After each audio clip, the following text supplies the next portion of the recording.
প্রিয় দেশবাসী, শিশু, কিশোর কিশোরী, তরুণ তরুণী, ছাত্রছাত্রী, বয়স্ক, বৃদ্ধ, পুরুষ, মহিলা সবাইকে সালাম জানাচ্ছি। আসসালামু আলাইকুম। শুরুতেই স্মরণ করছি মুক্তিযুদ্ধের লাখো লাখো শহীদ এবং গত জুলাই আগস্ট মাসে ফ্যাসিবাদের বিরুদ্ধে ছাত্র শ্রমিক জনতার অভ্যুত্থানে নিহত সকল শহীদকে। সবাইকে জানাচ্ছি আমার সশ্রদ্ধ সালাম ও গভীর শ্রদ্ধা। আরও স্মরণ করছি তাদের, ফ্যাসিবাদী শক্তির বিরুদ্ধে লড়াই করে যারা আহত হয়েছে, পঙ্গুত্ব বরণ করেছে, চোখের দৃষ্টি হারিয়েছে, যারা ৯ দফা নিয়ে দাঁড়িয়েছে, যারা ১ দফা নিয়ে দাঁড়িয়েছে, যারা দেশকে এক হিংস্র স্বৈরাচারের হাত থেকে বাঁচিয়েছে। কৃতজ্ঞ চিত্তে স্মরণ করছি আপনাদের ভাই বোনদের, আপনাদের সন্তানদের যারা এই বিপ্লবে অংশগ্রহণ করেছে। আমরা অন্তর্বর্তীকালীন সরকারের প্রথম ১০০ দিন অতিক্রম করলাম। আপনারা জানেন কি কঠিন এক পরিস্থিতিতে আমাদের দায়িত্ব গ্রহণ করতে হয়েছে। ছাত্র শ্রমিক জনতার অভূতপূর্ব গণ অভ্যুত্থানের পর ফ্যাসিস্ট সরকার প্রধান পালিয়ে গেলে দেশ সরকার শূন্য হয় সাময়িকভাবে। পুলিশ প্রশাসন এ সময় সম্পূর্ণ নিষ্ক্রিয় হয়ে পড়লে উদ্বেগজনক এক পরিস্থিতির সৃষ্টি হয়। স্বৈরশাসনে বিপর্যস্ত এই দেশকে আমাদের সবাইকে মিলে পুনর্গঠন করতে হচ্ছে। জুলাই আগস্ট বিপ্লবের পর আমরা এমন একটি দেশ হাতে পেয়েছি যার সর্বত্র ছিল বিশৃঙ্খলা। স্বৈরশাসন টিকিয়ে রাখতে আইন শৃঙ্খলা বাহিনীকে জনগণের মুখোমুখি দাঁড় করিয়ে দেওয়া হয়েছিল। বিপ্লব চলাকালে প্রায় ১৫০০ ছাত্র শ্রমিক জনতার শহীদে মৃত্যু হয়। আমাদের সরকার প্রতিটি মৃত্যুর তথ্য অত্যন্ত যত্নের সাথে জোগাড় করছে। এই বিপ্লবে আহত হয়েছে ১৯,৯৩১ জন। আহতদের জন্য ঢাকার ১৩টি হাসপাতাল সহ বিভিন্ন বিশেষায়িত হাসপাতালে চিকিৎসার ব্যবস্থা করা হয়েছে। প্রতিদিনই তালিকায় আরও নতুন নতুন শহীদের তথ্য যোগ হচ্ছে, যারা স্বৈরাচারের আক্রোশের শিকার হয়ে এই পৃথিবী ছেড়ে চলে গেছেন। প্রতিটি হত্যার বিচার আমরা করবই। জুলাই আগস্ট হত্যাকাণ্ডের বিচারের যে উদ্যোগ আমরা নিয়েছি তার কাজও বেশ ভালোভাবে এগিয়ে যাচ্ছে। পতিত স্বৈরাচার শেখ হাসিনাকেও আমরা ভারতের কাছ থেকে ফেরত চাইব। কেবল জুলাই আগস্ট হত্যাকাণ্ডই নয়, আমরা গত ১৫ বছরে সব অপকর্মের বিচার করব। অসংখ্য মানুষ গুম হয়েছে, খুন হয়েছে। এই সময় আমরা গুমের তদন্তে একটা কমিশন গঠন করেছি। কমিশন প্রধান আমাকে জানিয়েছেন অক্টোবর পর্যন্ত তারা ১৬০০ গুমের তথ্য পেয়েছেন। তাদের ধারণা এই সংখ্যা ৩৫০০ ছাড়িয়ে যাবে। অনেকেই কমিশনের কাছে গুমের অভিযোগ করতে ভয় পাচ্ছেন এই ভেবে যে অভিযুক্ত ব্যক্তিদের দ্বারা তারা আবার আক্রান্ত হতে পারেন, ক্ষতিগ্রস্ত হতে পারেন। আমি আপনাদের আশ্বস্ত করতে চাই, আপনারা দ্বিধাহীন চিত্তে কমিশনকে আপনাদের অভিযোগ জানান। কারো সাধ্য নাই আপনাদের গায়ে আবার হাত দেয়। গুম কমিশনের সদস্যদের কাছে ভুক্তভোগীদের যে বিবরণ আমরা পেয়েছি তা অত্যন্ত মর্মান্তিক। জুলাই আগস্টের বিপ্লবের পর ছাত্রছাত্রীরা শহর বন্দরের দেয়ালে দেয়ালে তাদের মনের কথা লিখেছে। তাদেরও আগে যারা গুমের শিকার হয়েছে প্রতিটি গোপন আস্তানার দেয়ালে দেয়ালে তারা লিখে গেছেন তাদের কষ্টের মর্মস্পর্শী বিবরণ। তাদের এইসব কষ্টের কথা শুনে আমাদের হৃদয় কেঁপে উঠেছে। এসবের সঙ্গে জড়িতদের আমরা বিচারের কাঠগড়ায় দাঁড় করাবই। অভিযুক্ত যত শক্তিশালী হোক, যে বাহিনীরই হোক, তাকে ছাড় দেওয়ার কোনো সুযোগ নেই। কেবল দেশে নয়, গুম, খুন ও জুলাই আগস্ট গণহত্যার সাথে জড়িতদের আমরা আন্তর্জাতিক আদালতেও বিচারের উদ্যোগ নিয়েছি। ইন্টারন্যাশনাল ক্রিমিনাল কোর্টের প্রধান কৌঁসুলি করিম খানের সঙ্গে আমার এই ব্যাপারে ইতিমধ্যে কথা হয়েছে। আইন শৃঙ্খলা রক্ষাকারী বাহিনীগুলোর কোনো সদস্য কিংবা অন্য কেউ যাতে হত্যা, গুম সহ এই ধরনের কোনো অপরাধে জড়িয়ে পড়তে না পারে, এই জন্য আমরা গুম বিরোধী আন্তর্জাতিক সনদে স্বাক্ষর করেছি। আপনারা দেখেছেন জাতিসংঘের আন্তর্জাতিক মানবাধিকার বিষয়ক হাই কমিশনার ফলকার তুর্ক সম্প্রতি বাংলাদেশ সফর করেছেন। জাতিসংঘ জুলাই আগস্ট হত্যাকাণ্ডের তদন্তে আমাদের সহযোগিতার হাত বাড়িয়ে দিয়েছেন। ডিসেম্বর প্রথম সপ্তাহে তারা আমাদেরকে তাদের রিপোর্ট হস্তান্তর করার প্রতিশ্রুতি দিয়েছে। অতীতের গুমের ঘটনাগুলো তদন্ত কাজেও আমরা নিয়মিত তাদের সঙ্গে যোগাযোগ রক্ষা করে চলেছি। মানবাধিকার রক্ষায় সহযোগিতা করতে ঢাকায় তারা তাদের জনবল বাড়ানোর প্রস্তাব দিয়েছে। আমরা এই প্রস্তাব গ্রহণ করেছি। প্রিয় দেশবাসী, আমি আগেও জানিয়েছি, আবারও জানাচ্ছি, গণ অভ্যুত্থানে সকল শহীদদের পরিবারকে পুনর্বাসন করা হবে, একজনও বাদ যাবে না। সকল আহত শিক্ষার্থী, শ্রমিক, জনতার চিকিৎসার সম্পূর্ণ ব্যয় সরকার বহন করবে। আহতদের দীর্ঘমেয়াদী এবং ব্যয়বহুল চিকিৎসা এবং শহীদদের পরিবারের দেখাশোনার জন্য স্বাস্থ্য মন্ত্রণালয়ের নেতৃত্বে একটি পূর্ণাঙ্গ তালিকা প্রস্তুত করা হয়েছে। প্রতিটি শহীদ পরিবারকে সরকারের পক্ষ থেকে 30 লক্ষ টাকা দেওয়া হচ্ছে। যারা বুলেটের আঘাতে তাদের দৃষ্টিশক্তি হারিয়েছেন, তাদের চিকিৎসার জন্য নেপাল থেকে কর্নিয়া আনার ব্যবস্থা করা হয়েছে এবং যাদের প্রয়োজন তাদেরকে সরকারের পক্ষ থেকে বিদেশে চিকিৎসার জন্য পাঠানো হচ্ছে। জুলাই অভ্যুত্থানের কোনো শহীদ এবং আহত ছাত্র, শ্রমিক চিকিৎসা সেবা এবং পুনর্বাসন পরিকল্পনা থেকে বাদ যাবে না। এটি অন্তর্বর্তীকালীন সরকারের অঙ্গীকার। এই গণ অভ্যুত্থানের শহীদের স্মৃতি ধরে রাখতে গঠিত জুলাই শহীদ স্মৃতি ফাউন্ডেশন বেশ পাকাপোক্তভাবে তাদের কাজ শুরু করেছে। এই ফাউন্ডেশনকে সরকার 100 কোটি টাকা অনুদান দিয়েছে। এছাড়াও জুলাই আগস্ট বিপ্লবে শহীদ পরিবারের পুনর্বাসন ও আহতদের সর্বোত্তম চিকিৎসা নিশ্চিত করার জন্য সমাজ কল্যাণ মন্ত্রণালয়ের পক্ষ থেকে $5 মিলিয়ন একটি বরাদ্দ প্রস্তাব অর্থনৈতিক সম্পর্ক বিভাগের মাধ্যমে বিশ্ব ব্যাংকে পাঠানো হয়েছে। পতিত স্বৈরাচার পুলিশকে দলীয় কর্মীর মতো ব্যবহার করেছে। বাধ্য হয়ে তাদের অনেকেই গণহত্যায় অংশ নিয়েছেন। খুবই স্বাভাবিক প্রতিক্রিয়া হিসেবে তারা জনরোষের শিকার হয়েছেন। এতে তাদের মনোবল অনেক কমে যায়। আমরা পুলিশের মনোবল ফিরিয়ে এনে তাদের আবার আইন শৃঙ্খলা রক্ষায় কাজে লাগানোর চেষ্টা করছি। এক্ষেত্রে অনেক দৃশ্যমান উন্নতিও হয়েছে। আইন শৃঙ্খলা রক্ষায় বাংলাদেশ সেনাবাহিনীকেও কিছু নির্বাহী ক্ষমতা দেওয়া হয়েছে, যা পরিস্থিতির দৃশ্যমান উন্নতিতে সহায়তা করেছে। আমি আপনাদের সবাইকে ধন্যবাদ জানাই। কঠিন এই সময়ে আপনারা সবাই অপরিসীম ধৈর্যের পরিচয় দিয়েছেন। ধন্যবাদ জানাই দেশের রাজনৈতিক দলের নেতৃবৃন্দকে। তারা তাদের কর্মীদের শান্ত থাকার আহ্বান জানিয়েছেন। প্রতিশোধ স্পৃহায় লিপ্ত হয়ে কেউ যাতে হানাহানিতে জড়িয়ে না পড়ে সেই আহ্বান জানিয়েছেন। আপনাদের সবাই এই আহ্বানে সাড়া দিয়েছেন। ফেসিবাদী শক্তি ভয় দেখিয়েছিল তারা ক্ষমতা ছাড়লে দেশের লাখ লাখ লোক মারা পড়বে। টানা 7 দিন পুলিশ প্রশাসন সম্পূর্ণ নিষ্ক্রিয় থাকার পরও ব্যাপক আকারে সহিংসতা এড়ানো গেছে। আমরা যখন দায়িত্ব গ্রহণ করি, বাংলাদেশ তখন সম্পূর্ণ অরক্ষিত একটা দেশ। এই সময় ধর্মীয় সংখ্যালঘুদের মধ্যে অহেতুক আতঙ্ক ছড়ানোর চেষ্টা করা হয়েছে। কয়েকটি ক্ষেত্রে তারা সহিংসতারও শিকার হয়েছেন। কিন্তু এটা নিয়ে যেসব প্রচারণা হয়েছে তা ছিল সম্পূর্ণ অতিরঞ্জিত। অল্প যে সমস্ত সহিংসতার ঘটনা ঘটেছে তার মূল কারণ ছিল রাজনৈতিক। কিন্তু এইসব ঘটনাকে ধর্মীয় আবরণ দিয়ে বাংলাদেশকে নতুন করে অস্থিতিশীল করে তোলার চেষ্টা করা হয়েছে। আপনাদের সবার সহযোগিতায় আমরা দৃঢ়ভাবে এই পরিস্থিতি সামাল দিয়েছি। আমাদের দায়িত্ব গ্রহণের 2 মাসের মাথায় দেশের দুর্গাপূজা উদযাপিত হয়েছে প্রায় 32,000 পূজা মণ্ডপে। দুর্গাপূজা উপলক্ষে নির্বাহী আদেশে একদিন অতিরিক্ত ছুটি ঘোষণা করা হয়, যা উৎসবের আমেজকে অনেক গুণ বাড়িয়ে দেয়। দুর্গাপূজাকে ঘিরে আমরা ব্যাপক নিরাপত্তা প্রস্তুতি নিই, যার ফলে দেশের হিন্দু সম্প্রদায় নির্বিঘ্নে তাদের উৎসব পালন করেছে। আমরা দায়িত্বে আসার পর যে অল্প কিছু ক্ষেত্রে তারা সহিংসতার শিকার হয়েছেন, আমরা তার প্রতিটি ঘটনার তদন্ত করেছি। শুধু হিন্দু সম্প্রদায় নয়, দেশের কোনো মানুষই যাতে কোনো রকম সহিংসতার শিকার না হয় সেই জন্য আমরা যথাসাধ্য চেষ্টা করছি এবং সবসময় সে চেষ্টা করে যেতে থাকব। আপনারা জানেন, চলতি বছর বাংলাদেশের বিভিন্ন অঞ্চলে 6টি বন্যা হয়েছে।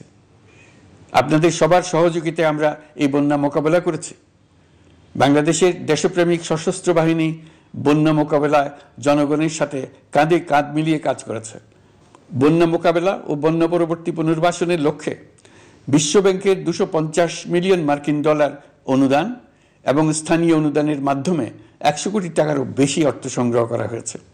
বন্যার ফলে অনেক জায়গায় ফসলহানি হয়েছে, ব্যাহত হয়েছে পণ্য সরবরাহ শৃঙ্খল। বন্যা পরবর্তী সময়ে বাজারে শাকসবজি সহ নিত্য প্রয়োজনীয় পণ্যের দাম বেড়েছে, ফলে আপনাদের কষ্ট হয়েছে। নিত্য পণ্যের দাম সহনীয় পর্যায়ে রাখতে আমরা যথাসাধ্য চেষ্টা করছি। বাজারে ডিমের সরবরাহ বাড়ানোর জন্য আমরা 9.5 কোটি ডিম আমদানির অনুমতি দিয়েছি। এই জন্য প্রয়োজনীয় শুল্ক ছাড়ও দেওয়া হয়েছে। মধ্যস্বত্বভোগীদের দৌরাত্ম্য কমিয়ে ডিমের উৎপাদকরা যাতে সরাসরি বাজারে ডিম সরবরাহ করতে পারে সেই উদ্যোগও নেওয়া হয়েছে। মানুষ যাতে স্বল্প মূল্যে কৃষিপণ্য কিনতে পারে সেজন্য রাজধানী সহ বিভিন্ন স্পটে সরকারি কিছু পণ্য বিক্রি করা হচ্ছে। টিসিবির মাধ্যমে 1 কোটি নিম্ন আয়ের ফ্যামিলি কার্ডের মধ্যে 57 লাখকে স্মার্ট কার্ডে রূপান্তরিত করা হয়েছে। বন্যার ফলে চালের উৎপাদন ব্যাহত হওয়ায় চাল আমদানিতে শুল্ক ছাড় দেওয়া হয়েছে। আসন্ন রমজানে নিত্য প্রয়োজনীয় দ্রব্যের সরবরাহ এবং দাম যাতে স্বাভাবিক থাকে এই জন্য সরকারের বিভিন্ন কর্তৃপক্ষ ব্যবসায়ীদের সাথে নিয়মিত বৈঠক করে যাচ্ছে। দ্রব্যমূল্য নিয়ে আমাদের কোনো লুকোছাপা নেই। মূল্যস্ফীতির পূর্ণ তথ্য জনগণের সামনে তুলে ধরা হচ্ছে। মূল্যস্ফীতি রোধে উচ্চ সুদের হার নির্ধারণ সহ একাধিক নীতিগত সিদ্ধান্ত নেওয়া হয়েছে, যার মধ্যে রয়েছে শস্য আমদানিতে এলসি সীমা অপসারণ এবং সরবরাহ চেইন সংক্ষিপ্ত করা। সামান্য হলেও জ্বালানি তেলের মূল্য কমানো হয়েছে। শিল্প কারখানায় গ্যাসের সরবরাহ বাড়ানোর উদ্যোগ নেওয়া হয়েছে যাতে স্থানীয় পর্যায়ে উৎপাদন ব্যাহত না হয় এবং রপ্তানি ক্ষতিগ্রস্ত না হয়। গণশুনানি ছাড়া নির্বাহী আদেশে বিদ্যুৎ গ্যাসের দাম না বাড়ানোর সিদ্ধান্ত নেওয়া হয়েছে। পরিবহন খাতে চাঁদাবাজি বন্ধের চেষ্টা করা হচ্ছে। আমরা আশা করি বাজারে পণ্যমূল্য কমিয়ে আনতে এটা ভূমিকা রাখবে। নেপাল থেকে পানি বিদ্যুৎ বাংলাদেশে আনার ব্যবস্থা করা হয়েছে। দৈনন্দিন রাষ্ট্র পরিচালনার পাশাপাশি আমাদের ভবিষ্যতের বাংলাদেশ বিনির্মাণের কথাও ভাবতে হচ্ছে। আপনারা সবাই জানেন আমাদের সবচেয়ে গুরুত্বপূর্ণ কাজ হচ্ছে একটি অবাধ সুষ্ঠু নির্বাচন আয়োজনের মধ্য দিয়ে নির্বাচিত সরকারের কাছে দায়িত্ব হস্তান্তর। আমরা রাজনৈতিক দলগুলোর সঙ্গে আমাদের নিয়মিত যোগাযোগ অব্যাহত রেখেছি। বিভিন্ন ইস্যুতে তাদের মতামত নিয়ে যাচ্ছি। সরকারের সিদ্ধান্ত গ্রহণে এসব মতামত অনেকাংশে প্রতিফলিত হচ্ছে। চলমান সংস্কার প্রক্রিয়ায় তাদের প্রতিটি মতামত সক্রিয়ভাবে বিবেচনায় নেওয়া হচ্ছে।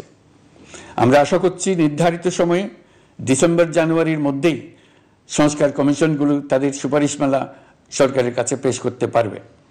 তাদের সুপারিশ নিয়ে আমরা রাজনৈতিক দলগুলোর সঙ্গে ক্রমাগতভাবে আলোচনায় বসব। সকলের ঐক্যমত্যের ভিত্তিতেই আমরা সংস্কার প্রস্তাব চূড়ান্ত করব।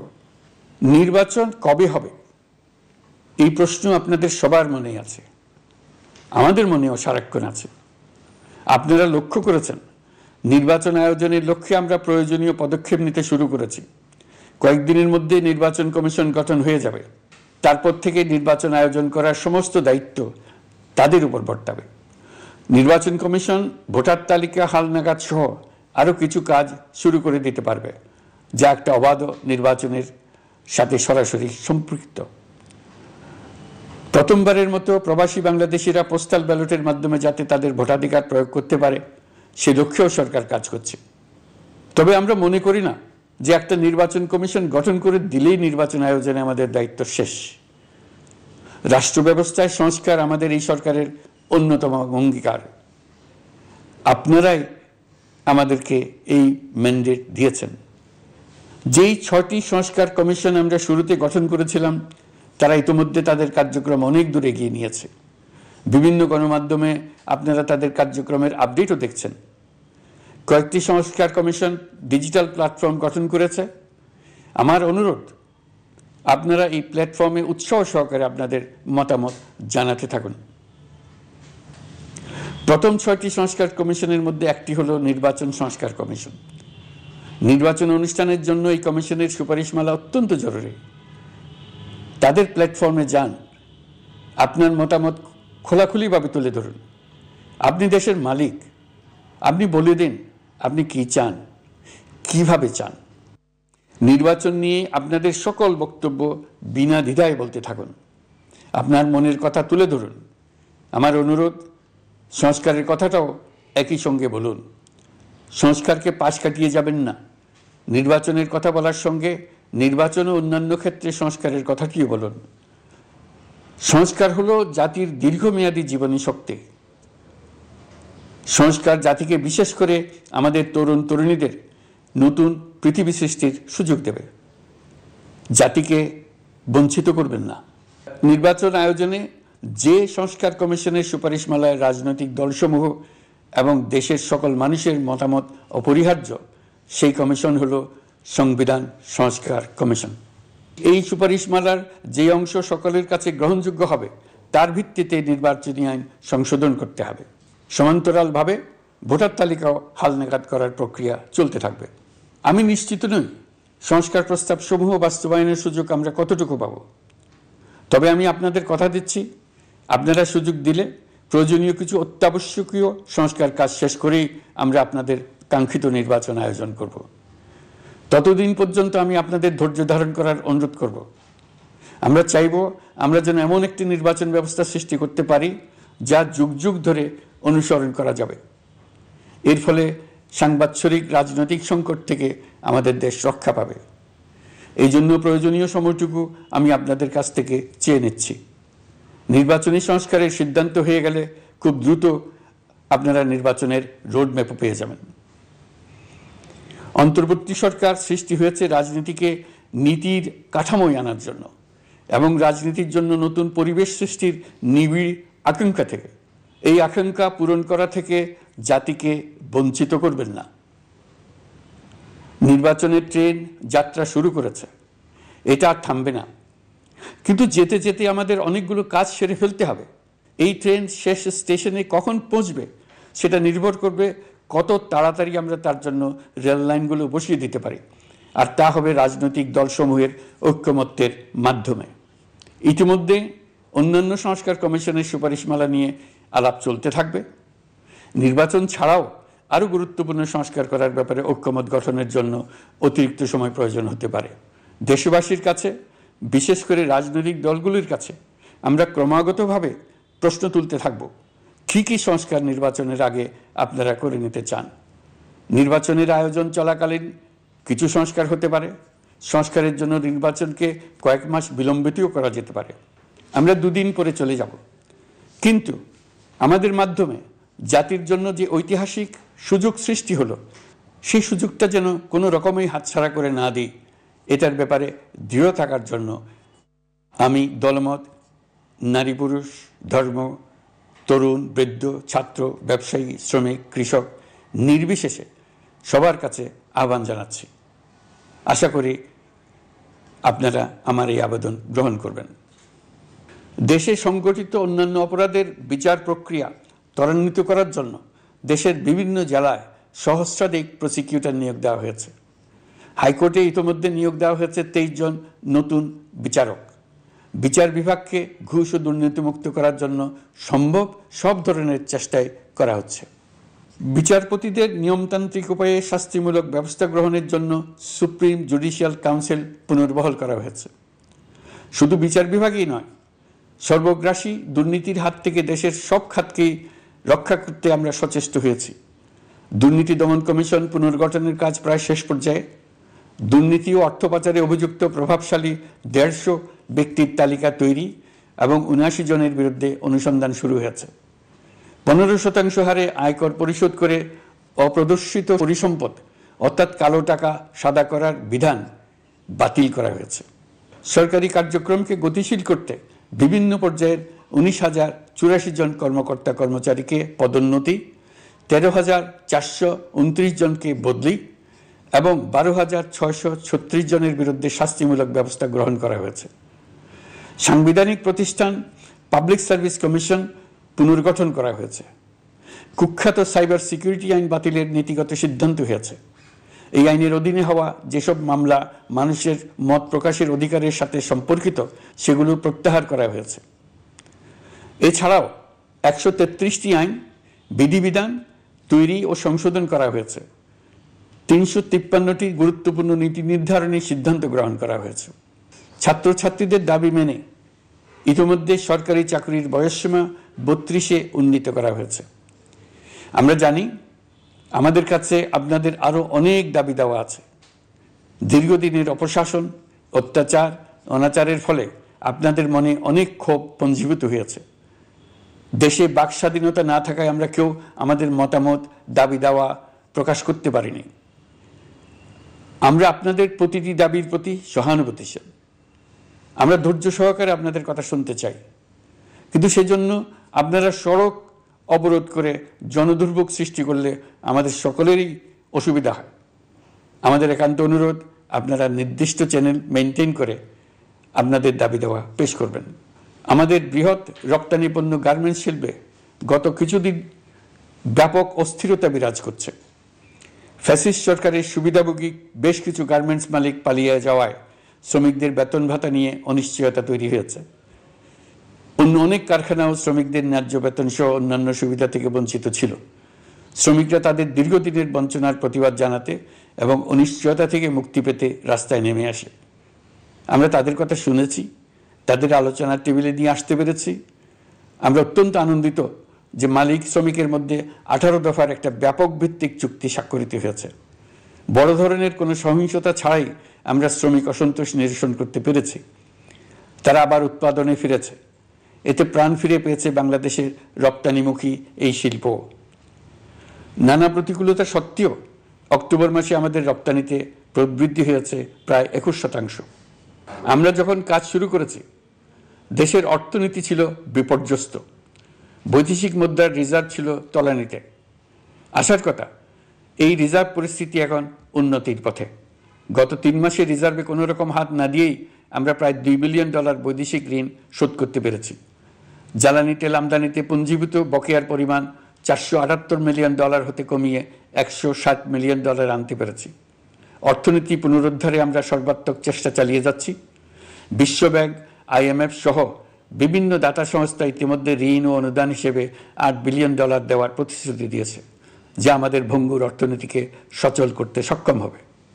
পতিত সরকার আমাদের জন্য যে ভঙ্গুর অর্থনৈতিক পরিস্থিতি রেখে গিয়েছে, তাতে রাজস্ব আদায়ে গতি আনতে হিমশিম খেতে হচ্ছে জাতীয় রাজস্ব বোর্ডকে। এর মধ্যেও জুলাইয়ের নেতিবাচক অবস্থা থেকে অক্টোবর নাগাদ রাজস্ব আদায়ে 9.9% প্রবৃদ্ধি অর্জিত হয়েছে। আগের অর্থ বছরের সংশোধিত বাজেটে বিপুল রাজস্ব ঘাটতি ছিল, যে কারণে এবার শুরু থেকেই রাজস্ব আদায়ের লক্ষ্যমাত্রা অনেক বেড়ে যায়। এর ফলে স্বৈরাচার পতনের পরবর্তী 3 মাসে 9.9% রাজস্ব বৃদ্ধির পরেও লক্ষ্যমাত্রার বিপরীতে 23%-এর বেশি ঘাটতি থেকে যায়। রাজস্ব আদায়ের গতি আনতে আমি এখন অনলাইনে আয়কর রিটার্ন জমা দিতে উৎসাহিত করছি। আন্তর্জাতিক সাহায্য সংস্থা, বিশ্বব্যাংক, IMF, UNDP ইত্যাদি প্রধানদের সঙ্গে আমার দীর্ঘ বৈঠক হয়েছে। তারাও বাংলাদেশকে নতুনভাবে এবং সর্বাত্মকভাবে সাহায্যের জন্য তাদের আগ্রহ ব্যক্ত করেছেন। চীনের পররাষ্ট্রমন্ত্রীর সঙ্গে একান্ত বৈঠকে চীনের পক্ষ থেকে যাবতীয় সাহায্যের আশ্বাস দিয়েছেন। 100 দিন আগে আর্থিক দিক থেকে আমরা যে লণ্ডভণ্ড অবস্থা থেকে যাত্রা শুরু করেছিলাম, সেটা এখন অতীত ইতিহাস হয়ে দাঁড়িয়েছে।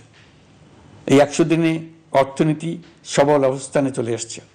এটা সম্পূর্ণ নিজস্ব নীতিমালা দিয়ে হয়েছে। বলা বাহুল্য, এখনো আমাদের বন্ধুদের কাছ থেকে যে সাহায্যের আয়োজন হয়েছে তা আসা শুরু করেনি। বন্ধু রাষ্ট্রগুলো শুধু যে আমাদের বড় বড় অঙ্কের সাহায্য দিয়ে আসছে তাই নয়, তারা এই সাহায্য দ্রুততম সময়ে আসা শুরু করবে এই প্রতিশ্রুতিও আমাকে দিয়েছেন। এই সাহায্য আসা শুরু করলে আমাদের অর্থনীতি অত্যন্ত মজবুত এবং আকর্ষণীয় অর্থনীতিতে পরিণত হবে। বিদেশি বিনিয়োগকারীরাও নানা রকম বিনিয়োগে উৎসাহিত হয়ে এগিয়ে আসবে। বিনিয়োগকারীদের সঙ্গে এখন থেকে আমরা আলোচনা শুরু করে দিয়েছি। বিশ্বের রাষ্ট্রপুঞ্জের মজলিসে আমরা এখন সম্মানিত এবং প্রশংসিত দেশের অবস্থানে পৌঁছতে পেরেছি। এর কারণে পরাজিত শক্তি নানা কৌশল করেও তাদের দিকে দৃষ্টি আকর্ষণ করতে পারছে না। তারা নানা চেহারা নিয়ে আপনাদের প্রিয়পাত্র হবার চেষ্টা করছে। পরাজিত শক্তির ষড়যন্ত্র থেকে নিজেকে মুক্ত রাখুন, দেশকে মুক্ত রাখুন। এই ব্যাপারে অনড় থাকুন। এমন কিছু করবেন না যা তাদেরকে উৎসাহিত করতে সাহায্য করে। তাদেরকে সকল দিক থেকে নিরাশ করুন। সেটা নিশ্চিত করতে পারলে আমাদের আর কোনো বিষয়ে সংশয় করার প্রয়োজন নেই। সরকারের পক্ষ থেকে আমি নিশ্চয়তা দিচ্ছি, সকল প্রকার সীমাবদ্ধতা সত্ত্বেও আমরা আপনাদেরকে একটা মজবুত অর্থনীতি দিয়ে যাব। ভবিষ্যতে চলার পথকে সহজগম্য করে যাব, নাগরিক অধিকারসমূহ নিশ্চিত করে যাব। বিপক্ষ শক্তি যত শক্তিশালী হোক, নাশকতার যত রকম উদ্ভট পরিকল্পনাই করুক, সব কিছু নস্যাৎ করার জন্য প্রস্তুত থাকুন। এবার যে মুক্তি আমরা অর্জন করেছি তা আমাদের কাছ থেকে কেউ যেন ছিনিয়ে নিতে না পারে, তার জন্য সর্বমুহূর্তে প্রস্তুত থাকুন। আপনারা জেনেছেন পতিত সরকার ও তার দোসররা প্রতি বছর দেশ থেকে 12 থেকে 15 বিলিয়ন ডলার পাচার করেছে। দুর্নীতি বিরোধী সংস্থা ট্রান্সপারেন্সি ইন্টারন্যাশনাল বাংলাদেশ সম্প্রতি এই তথ্য দিয়েছে। পাচার হয়ে যাওয়া এই অর্থ ফিরিয়ে আনার জন্য সম্ভব সকল ধরনের উদ্যোগ আমরা গ্রহণ করেছি। এই কাজে সফল হতে পারলে আমাদের অর্থনীতি আরও গতি পাবে। এই কাজে আমরা বিভিন্ন আন্তর্জাতিক সাহায্য সংস্থার সাহায্য দিচ্ছি। আমি ধন্যবাদ জানাতে চাই বিশ্ব নেতৃবৃন্দকেও। বাংলাদেশের এই সংকটময় সময়ে তারা প্রায় সবাই সহযোগিতার হাত বাড়িয়ে দিয়েছেন। আমি যখন সেপ্টেম্বরে জাতিসংঘের সাধারণ পরিষদের অধিবেশনে যোগ দিই, সেই সময় মার্কিন যুক্তরাষ্ট্র, European union, Canada, Italy, Holland, জাতিসংঘের মহাসচিব সহ বিশ্বের অনেক দেশের সরকার প্রধানের সঙ্গে আমার বৈঠক করার সুযোগ হয়। তারা স্বতঃস্ফূর্তভাবে আমাদের প্রতি সর্বাত্মক সহযোগিতা প্রদানের অঙ্গীকার ব্যক্ত করেছেন। নেপাল, মালদ্বীপ, পাকিস্তান সহ প্রতিবেশী বেশ কয়েকটি দেশের সরকার প্রধানের সঙ্গে আমার বৈঠক হয়েছে, যেখানে আমি সার্ককে পুনর্জীবিত করার কথা বলেছি।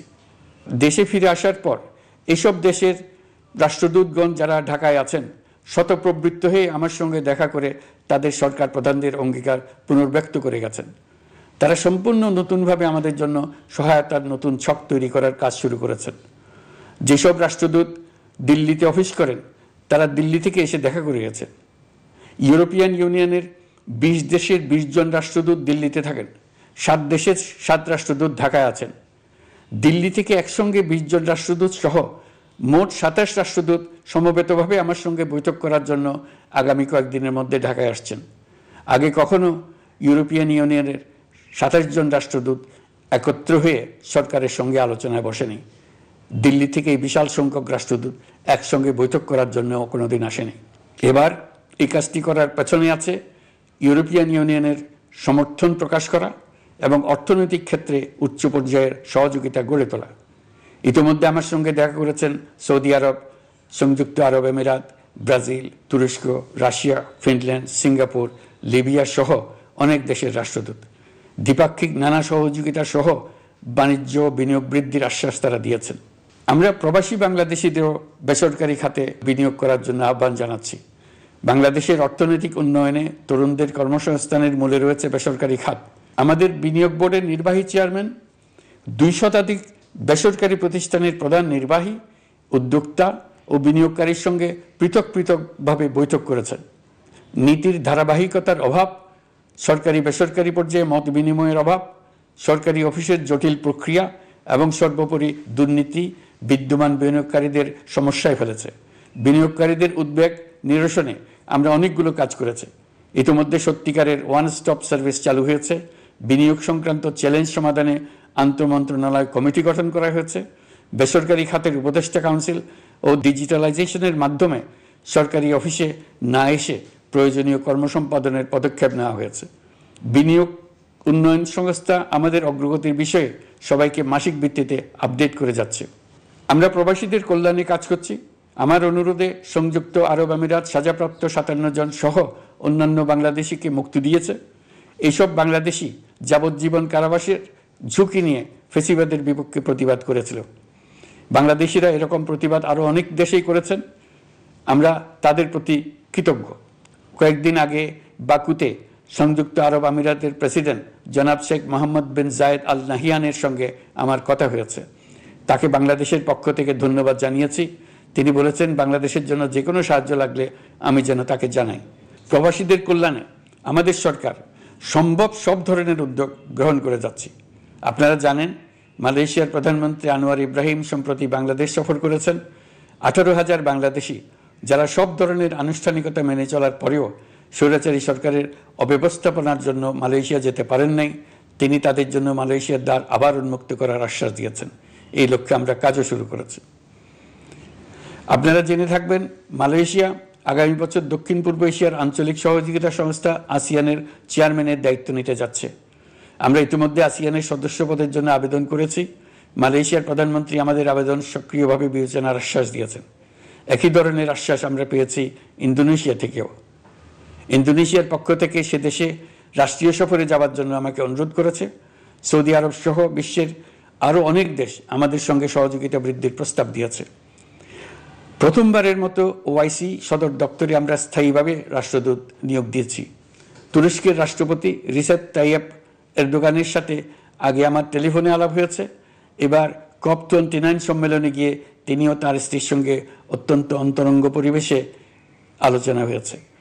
বাংলাদেশের প্রতি তার বিশেষ সমর্থনের কথা তিনি বারবার প্রকাশ করেছেন। তুরস্কের একটি বাণিজ্য প্রতিনিধি দল ইতিমধ্যে বাংলাদেশ সফর করেছে। তুরস্ক এদেশের সঙ্গে অর্থনৈতিক সম্পর্ক উন্নয়নের জন্য টার্কিশ ইনভেস্টমেন্ট অথরিটি বা টিকা একটি অফিস ঢাকায় স্থাপনের জন্য ঘোষণা দিয়েছে। এর মাধ্যমে তুরস্কের বিনিয়োগ ও বাণিজ্য বৃদ্ধির উদ্যোগ নেওয়া হবে। এ উদ্দেশ্যে চলতি মাসে একটি উচ্চ ক্ষমতা সম্পন্ন দল তুরস্ক থেকে বাংলাদেশে আসছেন। প্রিয় দেশবাসী, নতুন হজ প্যাকেজ ঘোষণা করা হয়েছে। তাতে হজের ব্যয় 1 লাখ টাকারও বেশি কমিয়ে আনা হয়েছে। পাশাপাশি আমরা এই সিদ্ধান্ত গ্রহণ করেছি, এবছর সরকারি খরচে কাউকে হজে পাঠানো হবে না। আমরা নতুন বাংলাদেশকে একটা পরিবেশ বান্ধব এবং জীব বৈচিত্র্যময় দেশ হিসেবে গড়ে তোলার উদ্যোগ নিয়েছি। এটি তরুণদের আকাঙ্ক্ষা, আমাদের সবারই আকাঙ্ক্ষা। সেই লক্ষ্যে আমি প্রথমেই একটি ক্ষুদ্র পদক্ষেপ নিয়েছি। সমগ্র সচিবালয়ে প্লাস্টিকের পানির বোতল ব্যবহার নিষিদ্ধ করেছি। ইতিমধ্যে সুপার শপগুলোতে পলিথিনের শপিং ব্যাগ ব্যবহার বন্ধ করার উদ্যোগ নেওয়া হয়েছে। গত কয়েক দশকে যে পরিমাণ নদী দূষণ হয়েছে, আমরা তা বন্ধ করার উদ্যোগ নিয়েছি। আপনারা সবাই অবগত আছেন, জলবায়ু পরিবর্তন আমাদের জীবনযাত্রার জন্য কীরকম হুমকি হয়ে আসছে। গত 1 বছরে বাংলাদেশ প্রায় 15টি প্রাকৃতিক দুর্যোগের শিকার হয়েছে। মানুষের সৃষ্ট নানাবিধ দুর্যোগের পাশাপাশি এসব প্রাকৃতিক দুর্যোগের বিপক্ষেও আমাদের লড়তে হচ্ছে। আজারবাইজানে জলবায়ু সম্মেলনে বিশ্ব নেতৃবৃন্দকে আমি আমার উদ্যোগের কথা জানিয়েছি। সেখানে জাতিসংঘের মহাসচিব, ইউরোপ, এশিয়া, আফ্রিকার অনেক সরকার প্রধানের সঙ্গে আমার দেখা হয়েছে। যতটুকু আলাপ আলোচনা সম্ভব হয়েছে, আমি সবার কাছে জলবায়ুর প্রতিকূল প্রভাব মোকাবেলা সহ গণতান্ত্রিক উত্তরণের পথে বাংলাদেশের অগ্রযাত্রায় সহযোগিতা চেয়েছি। তারা সবাই সহযোগিতার অঙ্গীকার করেছেন। গত 100 দিনে আমরা অনেক কল্যাণমূলক কাজ করেছি, যা এখানে স্বল্প পরিসরে বর্ণনা করা সম্ভব নয়। আমাদের সরকার স্বচ্ছতা ও জবাবদিহিতায় বিশ্বাসী। তাই আমি সরকারের সকল মন্ত্রণালয়কে নির্দেশ দিয়েছি তাদের নিজ নিজ কাজের বিস্তারিত বিবরণ নিজেদের ওয়েবসাইট ও সামাজিক যোগাযোগ মাধ্যমে প্রকাশ করার জন্য। আমি আমার দপ্তরকেও বলেছি সরকারের সব কাজের বিবরণ যাতে জনগণ জানতে পারে, এই জন্য যেন প্রয়োজনীয় পদক্ষেপ নেওয়া হয়।